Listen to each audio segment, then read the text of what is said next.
alien encounter. From the outside, the aquarium looked a lot like the Space Museum. It was a big building, and we had to line up to go inside.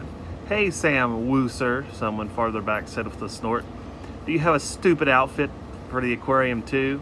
It was Ralph. Only Ralph thinks it's hilarious to call me Sam Wooser, because it rhymes with loser. And only Ralph snorts like that.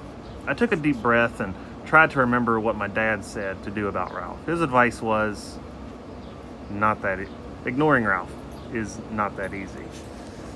Just ignore him. Ralph pushed his way through the line until he was right behind me. He started poking me in the back. Hey, Sam Wooser, I'm talking to you. Hey. This was, as you might imagine, very hard to ignore. He doesn't have the Space Blasters outfit on because we're going to the aquarium, not the Space Museum, said Zoe. Obviously, I was in fact wearing a Space Blasters t-shirt because it is the best show ever. I made it myself, and in honor of the aquarium trip, I'd even drawn on Space Turtle Stephanie. I didn't feel the need to point this out though. Ralph was quiet for all of 5 seconds, but then he barreled on.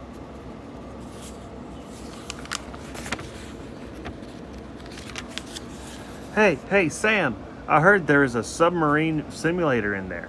Bet you're too scared to get in it, especially after what happened at the Space Museum. He started laughing, but it wasn't a real laugh. It was some sort of pretend villain laugh. Then he pushed past me because Ralph always pushes in lines and went to the front. "I'd like to put him in a submarine simulator," Zoe muttered, "and send it to the bottom of the sea." "Yeah," said Bernard. Then he patted me on the shoulder.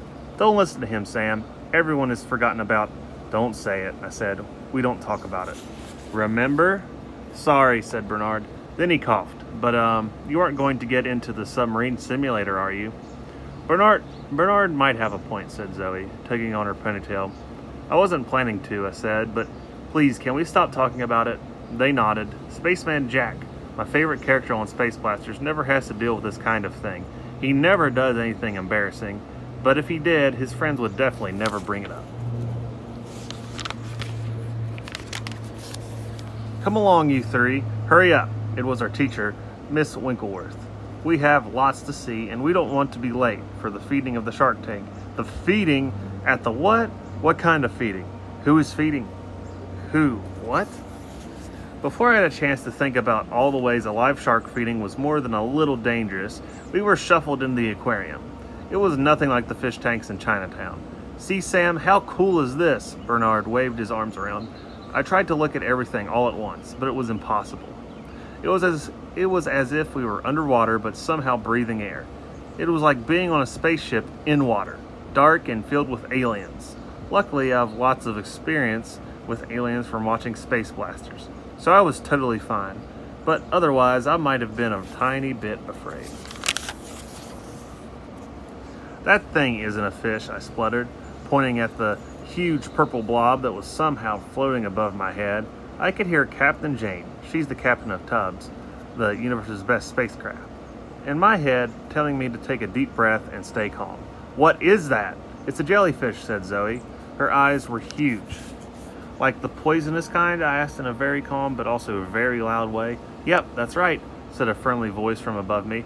I looked up. It was someone who worked at the aquarium. Her name tag said Betty. "That is a jellyfish, one of the 48 species we've got here in the aquarium." "Oh," said Zoe, and Bernard and everyone else. They all seemed way too excited about the fact that we were now trapped underwater surrounded by poisonous jellyfish. I said, nodding as if I too was excited. "But Zoe," I whispered, "what if it gets out?" "It can't get out," she whispered back. We'd been pushed forward till our noses were almost touching the glass. "That's what we thought about Fang," I said in a louder whisper, and we were pretty wrong about that. As I've told you, Fang is my fierce snake sidekick. He escaped from the tank once with the help of Butterbutt, my sister's cat. It's kind of a long story, but the point is he wasn't supposed to get out of his cage, and he did. So I didn't think Zoe could blame me for being a little antsy about the possibility of super dangerous creatures escaping from their cages. That was totally different," she said. "Anyway, Butterbutt isn't here." "You never know with Butterbutt," I muttered darkly. Okay, everyone, said Betty, the guide, leading us over to what looked like a pool of ocean monsters. It's time for the petting tank. Everyone is going to get a turn to touch some of their favorite sea creatures. We've got starfish, sea slugs, and stingrays. Who wants to go first? I stared at the aquarium guide Betty. Touch a stingray? Didn't Betty hear herself? It says sting in the name. Who would want to touch a stingray? That's like asking who wants to pet this spiky porcupine or this poisonous scorpion. We've got a volunteer, said Betty. She reached out and pulled me forward. Sam won't do it, Ralph said with a snort. He's too scared. No, he's not, said Zoe. Right, Sam? Right, I said. I tried to smile bravely, but my mouth wasn't really working. And then Betty took my hand and put it on a stingray. I was totally not scared. It was rubbery and slimy and very unpleasant. It felt deadly. And I wasn't even touching the stinger. My whole class gasped. Bernard gave me a thumbs up. I really hoped the stingray didn't decide to, sting me. You all right? Asked Betty. You seem to be a bit shaky. I'm fine, I said. The water is just cold, really cold. Brr. Betty raised her eyebrows. It's room temperature. So cold, I said. I wanted to pull my hand out of the water, but I didn't know how to do it without everyone noticing. It is probably someone else's turn, I said. I want to try. It was Regina, Ralph's twin sister. She isn't awful like he is. She is actually kind of nice. She also doesn't snort as much. Actually, I don't think I've ever heard her snort, even once. Well, come on up, said Betty, who still hadn't let go of my hand. Regina squeezed in next to me and put her hand straight into the water.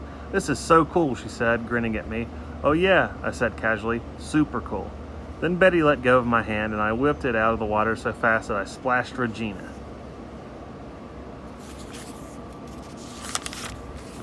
Sorry, I said. She laughed. That's okay, it's just water.